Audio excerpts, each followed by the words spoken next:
창세기 5장은 아담의 계보, 족보를 이야기합니다. 이 족보 속에 담긴 하나님의 놀라운 은혜가 오늘 우리가 함께 살펴볼 말씀입니다. 오늘 첫 번째 아담의 족보에 창조에 대한 요약이 나와 있어요. 우리 1절과 2절 다시 한번 읽겠습니다.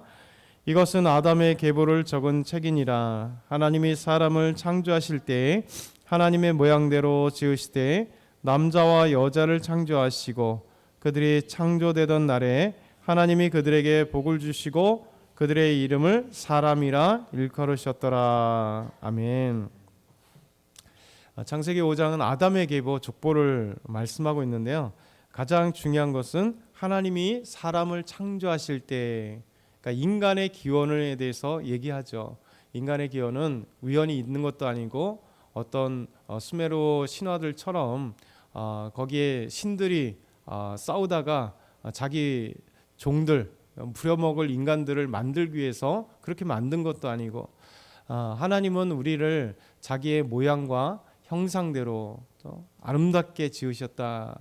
그러니까 인간은 태어나면서 그 존재가 기원이 하나님으로부터이고 그리고 인간은 하나님께서 지으실 때부터 가장 고귀한 존재, 존귀한 존재로 하나님께서 우리를 지으셨다.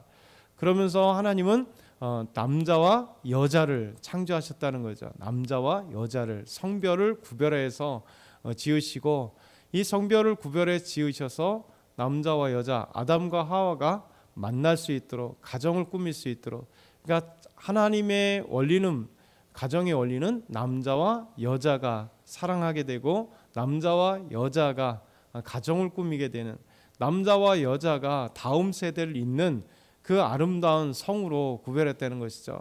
이 성의 정체성 때문에 혼란을 겪는 사람들이 참 많습니다.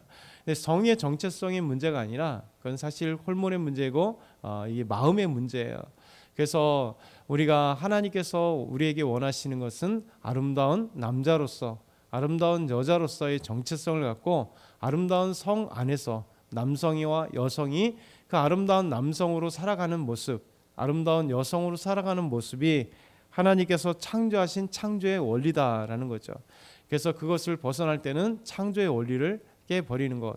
그러면 여러 가지 사회적인 문제가 생기고 심리적인 문제가 생기고 신체적인 문제가 생기는 게 현실적인 거예요. 그래서 우리는 하나님께서 이 창조하실 때 우리 사람은 남자와 여자, 더더군다나 하나님이 자기 모양과 형상대로 지으신, 그래서 인간의 그 기원은 어떤 세포도 아니고 어떤 원숭이도 아닌 하나님께서 우리를 지으셨다. 그리고 남자와 여자로 각 성을 주시면서 아름답게 사랑하는 존재로 지으셨다라고 말씀하시는 거죠. 그러면서 창조하신 날에 하나님이 그들에게 복을 주셨다. 그러니까 하나님이 우리에게 복을 주신 거죠. 자연에게도 복을 주시고 동물들에게도 복을 주시고 사람에게도 생육하러 번성하고 땅에 충만하라, 그리고 땅을 다스리라.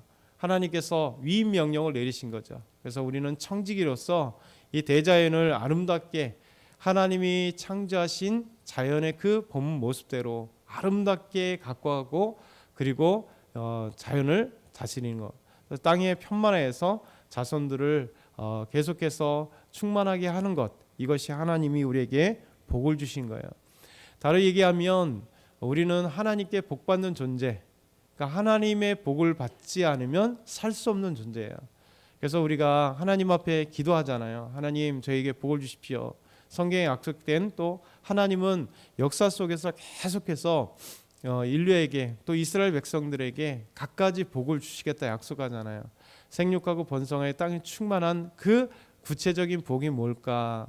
그리고 우리가 여러 가정이 생기고 사회가 생기고 국가가 생길 때 거기에 또 필요한 하나님의 복이 뭘까? 그래서 하나님이 계속해서 역사를 통해서 복을 추가하시는 거예요.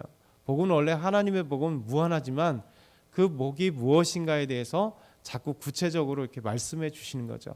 그래서 우리에게는 영적인 복과 육체적인 모든 육적인 복을, 우리가 세상 속에 살아가는 모든 복이 하나님께 흘러나와야 된다. 그래서 복의 근원은 하나님. 그래서 이 복복자는 다른 것에 있는 것이 아니라 하나님께서 우리에게 주실 때 아름다운 복이 되는 것이죠. 그러면서 두 번째는요, 아담의 족보는 구원의 족보를 얘기하고 있습니다. 오늘 창세기 5장에는 많은 사람들이 나오잖아요. 그런데 사실 이 사람들뿐만 아니라 정말 많은 사람들이 있을 것입니다. 그리고 어제 말씀은 가인의 족보에 대해서 나왔잖아요. 가인의 족보는 이것으로 끝나는 거죠. 그들의 이름이 나오진 않습니다. 오늘 말씀은 아담의 족보를 나올 때 아담이 죽은 아벨을 대신하여 셋, 그리고 셋을 통해서 그의 후손들의 가장 중요한 인물들, 왜 자녀를 낳고 아들을 낳고 몇 세 아들을 낳고 그 다음에 몇 세까지 살면서 자녀를 낳았더라. 계속 이 말씀이 반복이 돼요. 그러면 많은 자녀들이 낳았다는 거죠. 잘 보면 셋을 낳을 때 아담이 이때 낳았다라고 얘기하면서 그 뒤에 800년을 살면서 130세에 셋을 낳았고 800년을 살면서 자녀를 계속 낳았다라고 얘기하는데 셋이 첫 번째 아이가 아니거든요. 가인과 아벨이 있었습니다. 그리고 그 사이에 많은 아이들이 있었을 겁니다. 그런데 중요한 것은 130세에 셋이라고 하는 하나님께서 구원의 역사를 이룰 수 있는 이 셋을 낳았다. 가인과 아벨을 빼놓고 계보 속에 이렇게 말씀하는 거죠. 이것은 구원의 역사입니다. 그래서 그 뒤에 보면 아담, 셋, 에노스, 에녹, 무드셀라, 노아로 이어지는 중요한 인물들 중간에 뺐는데 이렇게 중요한 구원의 계보를 통해서 하나님이 셋을 그리고 셋의 후손 속에 또 인류를 하나님께서 구원케 하시는 노아, 홍수 속의 노아와 그 가족만이 구원하게 하시는 하나님의 족보가 이 아담의 족보 안에 있다라는 것이죠. 세 번째 생각해 볼 것은 이 홍수 이전에 성경을 보면 홍수와 홍수 그 다음이 나이가 확 줄어듭니다. 그러니까 아담은 홍수 전의 사람이기 때문에 노아 홍수 이후에도 계속해서 오래 살았지만 600세를 넘게 살았지만 그 이후에는 갑자기 확 줄어버립니다. 200세로 그 다음에 100세 조금 넘어 아브라함도 100세가 넘지만 200세는 안 되는데 그 다음부터 축축축축 줄어서 사람들이 더 이상의 이 창조 때의 이 나이, 이 수명을 살지 못하지만 어찌됐든 간에 하나님께서 창조하셨을 때 그리고 노아 홍수 전까지는 보통 나이가 900세, 평균 나이가 거의 900세 정도 될 수 있는 우리가 가장 그리워하는 최상의 나이죠. 그래서 하나님께서 참 신기하게 전 세계에 이 잃어버린 세계잖아요. 하나님의 창조 세계, 노아 홍수 이전의 세계, 노아 홍수와 같은 홍수설화들은 전 세계 참 많습니다. 수메르에도 길가메시 홍수설화가 있고, 그리고 아프리카에 있을 뿐만 아니라 저 미국에 원래 북아메리카의 원주민들도 홍수 설화가 있어요. 저 홍수 대홍수가 있다가 한 사람이 구원했다 이렇게 노아 같은 사람이 있고 남아메리카에도 잉카 문명이 보면 그 홍수에서 이야기가 있고 살아있는 이 홍수라는 개념들이 참 많습니다. 중국에도 누아라는 때에 엄청난 홍수가 있고 그 누아가 사람들을 살렸다 이런 홍수 설화가 있어요. 큰 배를 통해서 그러니까 노아 홍수 같이 거대한 홍수가 나왔고 배를 통해서 사람이 살았다라는 이야기들이 있습니다. 그러면서 가장 중요한 게 뭐냐면 그런 수메르 신화도 이게 수메르나 메소포타미아 가장 인류 최초의 문명 중에 하나가 제일 오래된 문명이 수메르 문명이거든요. 그 수메르 문명에 수메르 이제 신화가 있어요. 수메르 신화들이 쭉 나오는데 거기 보면 거기도 신들이 나오고 사람들이 등장하는데 거기도 제일 오래 사람이 2만 년.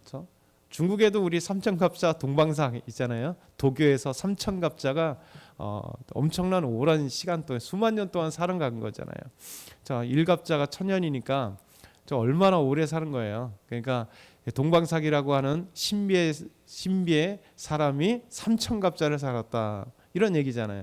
그러니까 사람의 가장 꿈이 뭐냐면 오래 사는 거예요. 오래 사는 거. 근데 왜 오래 사는 꿈을 가질까? 사람들 죽기 때문에 그러죠.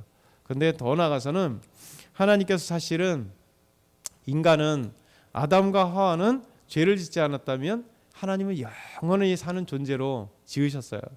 그리고 죄 때문에 그들은 죽게 됐지만 하나님은 이 아담의 계보 속에서 사람들이 오래 살았던 그 역사를 우리에게 증거해 주고 계시는 거죠.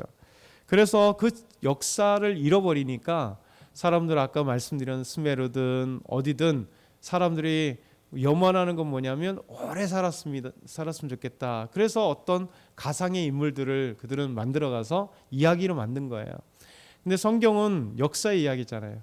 그러니까 우리가 지어낸 얘기가 아니라 하나님께서 잃어버린 역사를 모세를 통해서 하나님이 이렇게 창조하셨어. 그리고 너의 선조 아브라함은 갈대아라고 하는 지역의 우르라고 하는 거대 도시에서 너의 조상 아브라함을 이끌으셨어.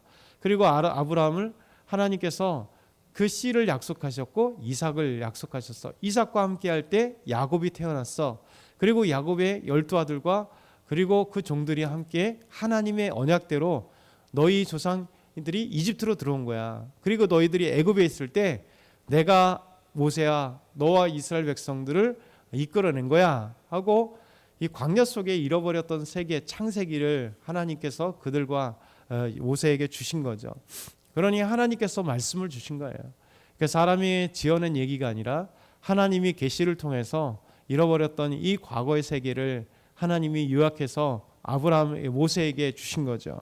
이게 율법이라고 얘기하는 겁니다. 율법. 그래서 창세기, 출애굽기, 레위기, 민수기, 신명기를 율법, 토라라고 말씀하는 거죠. 그래서 하나님께서 지으신 말씀죠. 그 말씀, 과거의 말씀을 주셨습니다. 그러면서 이 과거에 창조 때 죄 때문에 사람들은 영원히 살 수는 없지만 노아 홍수 전에는 오랜 시간 동안 살았다.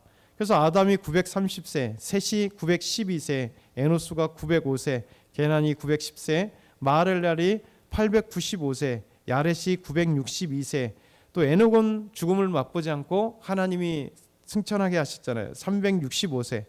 그리고 가장 오래 살았던 무드셀라 969세. 그리고 라멕이 777세. 이렇게 살았다라고 말씀하고 있는 거예요. 700세가 제일 젊은 나이에 죽은 거예요. 근데 하나님께서 우리에게 이 말씀을 하신 거죠. 비록 우리는 죄로 인하여 많이 살아야 지금 100년 조금 넘게 살지만 하나님이 원래 이렇게 아름답게 영원히 살 수 있도록 죄를 금방 범했어도 오래 살 수 있도록 하나님 장수의 은혜를 주셨다. 근데 이제 우리는 분명히 죽을 겁니다. 몇 세에 죽을지 아무도 모르지만 그러나 이제 하나님과 함께 살다가 그렇죠? 그리고 영원한 이제 천국이 우리에게 있으니 걱정할 이유는 없는 거죠. 비록 죽음이란 두렵긴 해요. 사람이란 모두 다 가족과 헤어진다는 것은 분명히 믿음은 갖고 있지만 미지의 세계 천국이 진짜 있을까? 때로는 이제 우리가 눈에 보이지 않으니까요. 그러나 영원한 하나님의 세계, 지금도 하나님의 나라지만 우리 세상에 하나님의 통치를 받고 있지만 또 영원한 하나님의 나라가 있다는 거죠. 그래서 우리에게 이런 소망들을 주시는 거예요. 오늘 말씀을 기억하면서 하나님이 인간은 참 하나님의 형상대로 지으신 우리 하나님께서 우리에게 복을 주시기를 원하시는구나. 그리고 하나님께서 구원의 역사를 결코 가인 때문에 잃어버리지 않고 죄인들 때문에 잃어버리지 않고 하나님이 계획한 대로 이끌어 가시는구나. 그리고 하나님이 우리를 가장 아름답게 생명을 주셔서 초창기에 이렇게 오래 살았구나. 그래도 하나님이 영원한 세계를 우리 지으신 걸 기억하면서 오늘도 주님만을 찬양하며 이 추운 날씨에 믿음으로 오늘도 승리하기 소망합니다.